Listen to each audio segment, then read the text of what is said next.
I think I needed this at a lot of points in my life.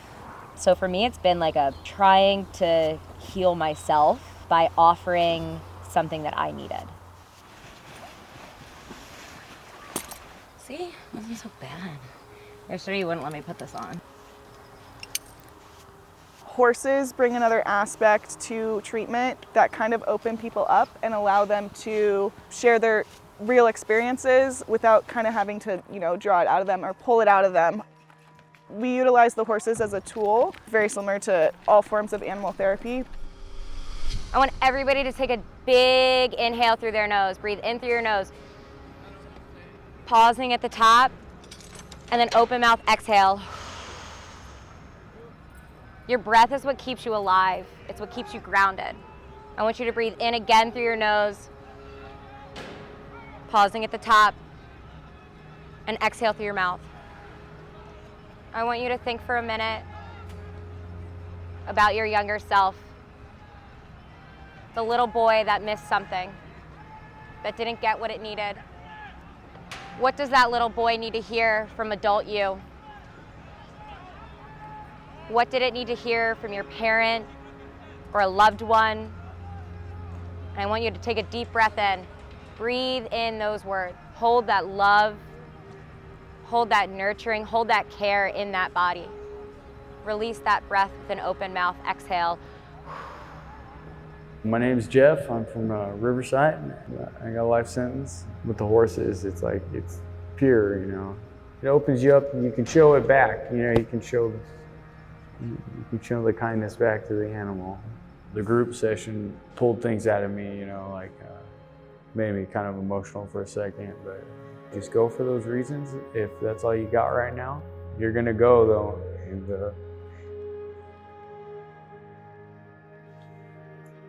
you're gonna feel something else, Yeah, you're gonna go and then something else is gonna happen.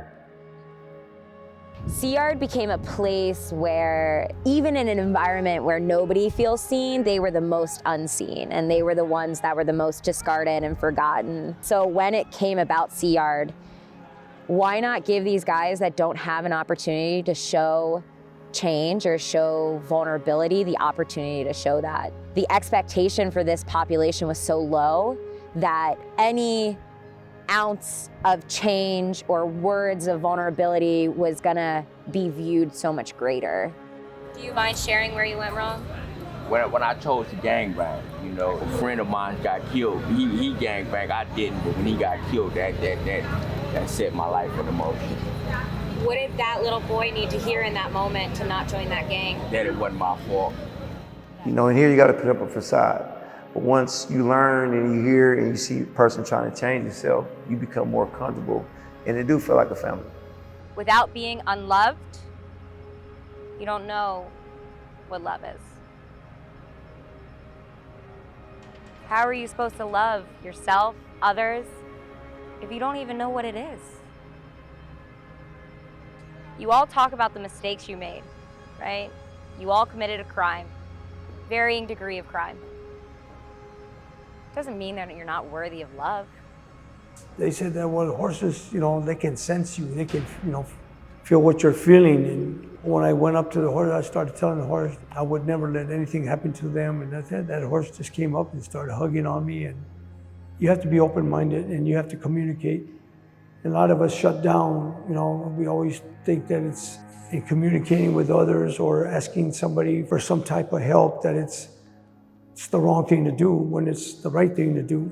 I want my grandchildren to know that, yeah, I made wrong decisions in life, but that's not my grandpa. The man I see, the man I feel, the man I talk to, it's not him. This Rebels Buckaroo program gives returning individuals an opportunity to learn more skills to support the Herd Within Prison project. We learn basic equine knowledge as well as begin to explore the necessary skills to facilitate equine healing group. For me, the most important thing is being authentic, and you can't be authentic and you can't teach people about authenticity unless that's something that you work to live for, right? The facilitator has to empathetically control the group. When you have contact with the horses, it's almost like they absorb your energy and you feel better. And this morning, my mind was completely scattered and, you know, on some negative things. Coming here definitely is, you know, put me in a lot better mindset. And so what we're gonna ask you to do is we're gonna give you a rope. And what we would like you to do, there's 3 of them, so you will each get a rope. We would like you to choose a 4-legged partner and bring that 4-legged partner to wherever Kendra and I are standing in the space.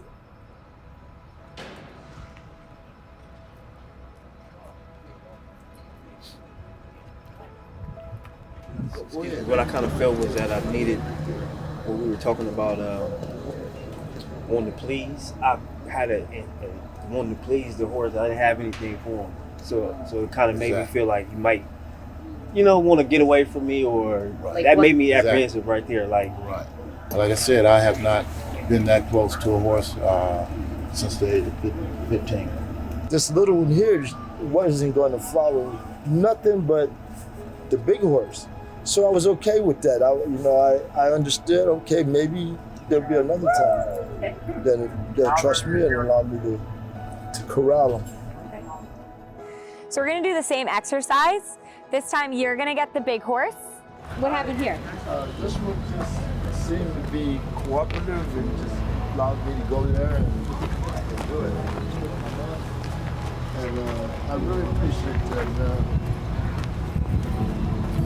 Sense of accomplishment. Sense of accomplishment, that I can be trusted, that it's okay. I would say 2017, this started as a vision. 2018, I took the first step. A lot of no's, a lot of you're crazy, a lot of this will never happen. I wanted this so bad, and I just kept working at it, and I kept finding the right people to support me to make this dream a reality. Since I've been incarcerated, I've been trying to work on myself every day. And I've been looking for programs in prison that'll help me with my recovery. And this is like one of the main ones. This is probably the biggest one that I've been a part of so far. I've been through a lot of placements, a lot of juvenile halls. I say that I've been to like 8 juvenile halls. This program right here, I wish I would have had it when I was younger, because it would have taught me a lot about the sensitivity that we don't get to see. You know, a lot of us, where we come from, a lot of us come from the hood, come from broken homes, we come from the streets, we come from broken dreams, broken promises. To have a program like this where we could heal a man, a relationship with these horses, it's amazing, it's wonderful, and it's a miracle. You decide to finish high school and get your GED. Take 2 steps forward.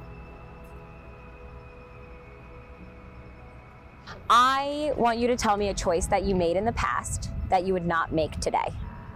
to listen to my parents. So That's you a choice that I made a choice not to listen to them. So today you made the choice to listen to your parents. Take 2 steps forward. I would like you to tell me a choice that you made in your past that you would not make today. Not listening to people that were mentors, like my auntie. I have a lot of law enforcement officers in my family that I did not listen to. People that I pushed away. You made the choice to listen to all of those people. Take 2 steps forward today. I feel like every story I've heard is something that I will never forget. I think the, main one that has really followed us through is Juan Bennett's. Somebody who came to the program and was very unsure and very skeptical and let us in very quickly. And it's not necessarily the trauma stories that are going to continue in my memory. It's the transformation stories that I get to experience and I get to witness. I didn't feel human anymore. I didn't feel, I didn't know what life was. What was life supposed to be like? What was love? What was because I never had a relationship with my mother or my brothers or my sisters. I've only spent 14 years of my entire life out there on the street, and the rest has been in prison in YA. So I kind of I wanted to feel like a kid again, Yeah. And I remember one time just being with a horse at one time, and I was taking a picture at the Griffin Park with the horse. And that's when I seen that, I just wanted to feel what I felt like when I was a kid, like a kid again. And I got to feel that, just, you know, I had tears coming out my eyes. I felt like breaking down and just, you know, but it was women. I can't cry in front of women. Yes, you can. We love tears. We love tears. It's a warped belief, you know, men don't cry, boys don't cry, you know, that's something that My mother was abused by my father. My father abused my mother abused me, so I was trying to escape from that. In my process of committing crime, I took another life of a human being. They just make you feel like, they make you feel at ease that they're not judging you. Don't judge the program. Come over and see for yourself. And I guarantee you will have a whole different feeling when you leave. You will have a beautiful, a wonderful feeling about how animals and humans communicate. It's really hard when you create a space like Kendra and I create in prison to not feel impacted by the individuals we interact with. And Jonathan, I'll let you tell the story of how he interacted with us for the first time. One of our horses had an incident where its halter became stuck on the chain link fence. And Jonathan and I both rushed over there to help her, you know, get unclipped. So we wanted to recognize him for that, and I asked to bring him into group the next day. The following day we were there. My whole life.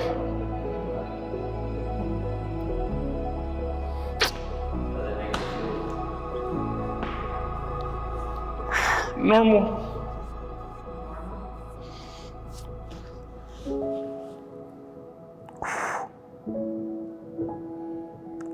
Do you think you could tell me what you named the horses? You picked my favorite names. Yeah. What's the big one's name? Outlaw. What about the little two ones? Adelitas. It was a common name during the Mexican Revolution that they gave the women that fought alongside the men. Listen, man, if he can do this to me, it's gonna save lives, man.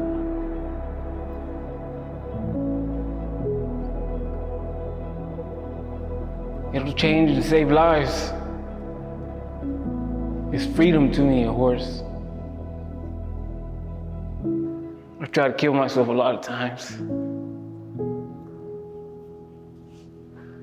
So, hope.